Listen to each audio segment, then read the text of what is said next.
باپ کے سامنے بھی زبان چلاتی ہے۔ اب تم خود سوچو، رات کے 9 بجے اس کا باہر جانے کا وقت ہے کیا؟ اگر میں خیال نہ رکھوں، پوچھوں نہ، تو یاسر تو یہی سمجھے گا نا کہ مجھے اس کی بیٹی کی پرواہ نہیں ہے۔ کنزا کی آنکھوں میں بھی آنسو تھے۔ میں 7 یا 8 سال بعد لاہور آیا تھا۔ پہلے اپنی تعلیم کی وجہ سے نہیں آ پایا، پھر جاب کی وجہ سے۔ میری پھپھو کی شادی ان کے کزن سے ہوئی تھی، لیکن عمران انکل کا انتقال ہو گیا۔ جب تک وہ زندہ تھے میری پھپھو کی زندگی پہ سب رشک کرتے تھے۔ سب کچھ تھا ان کے پاس، اپنا گھر، شوہر ناز نخرے اٹھانے والا۔ کنزا پیدا ہوئی تو عمران انکل نے بہت بڑا فنکشن کیا تھا، لیکن ان کی کینسر جیسی بیماری نے پھپھو کو سب کچھ بیچنے پہ مجبور کر دیا۔ میری پھپھو نے ہر ممکن کوشش کی کہ عمران انکل کا علاج ہو جائے، لیکن نہیں ہوا اور وہ دنیا سے رخصت ہو گئے، اور ساری جمع پونجی بھی ختم ہو گئی، علاج پہ لگ گئی۔ پھپھو ہمارے گھر آ چکی تھی، لیکن میری والدہ کا رویہ ان کے ساتھ اچھا نہیں تھا۔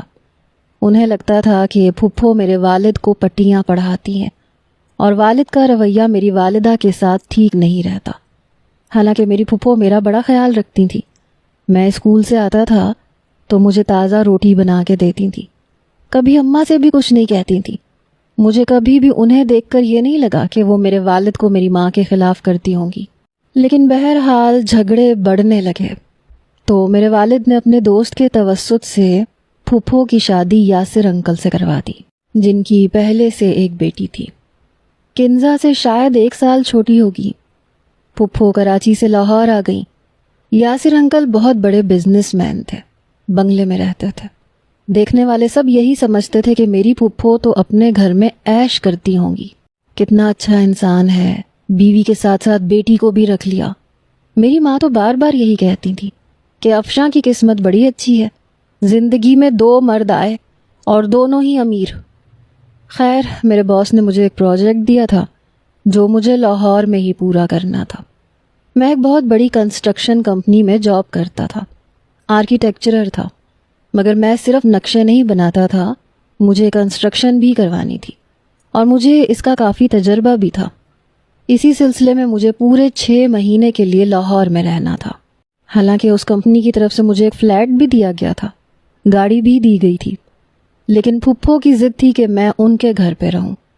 لاہور آنے سے پہلے ہی پھپھو نے مجھے فون پہ کہا تھا کہ اتنا بڑا بنگلہ ہے، مجھے مشکل نہیں ہوگی۔ میری والدہ بھی کہنے لگی کہ جب تمہاری پھپھو کا اتنا بڑا بنگلہ ہے تو کیا تمہیں ایک کمرہ نہیں مل سکتا؟ تم گھر پہ رہو گے تو میں بے فکر رہوں گی۔ مجھے پتا ہے تم کھانے پینے کے بہت چور ہو، اکیلے رہو گے تو ٹھیک سے کھاؤ گے نہیں، پیو گے نہیں۔ وہاں تمہاری پھپھو ہوں گی تو کم از کم تمہارے کھانے پینے کا خیال رکھیں گی۔ مجھے اپنی پھپھو سے بہت لگاؤ بھی تھا، محبت بھی تھی، لیکن یہاں 1 گھنٹے کے اندر اندر جو کچھ میں نے دیکھا مجھے بہت افسوس ہوا تھا۔ یاسر انکل اپنی بزنس میٹنگ کے لیے بیرون ملک گئے ہوئے تھے، انہوں نے 10 دن بعد واپس آنا تھا۔ پھپھو کہنے لگی بیٹا تم اب آرام کرو، تھک گئے ہو گئے۔ کنزا مجھے کہنے لگی بازل بھائی آئے، میں آپ کو آپ کا کمرہ دکھا دوں۔ میں اس کے ساتھ اوپر والے پورشن میں آ گیا۔ اس نے ایک کمرے کی طرف اشارہ کیا، کہنے لگی یہ آپ کا کمرہ ہے۔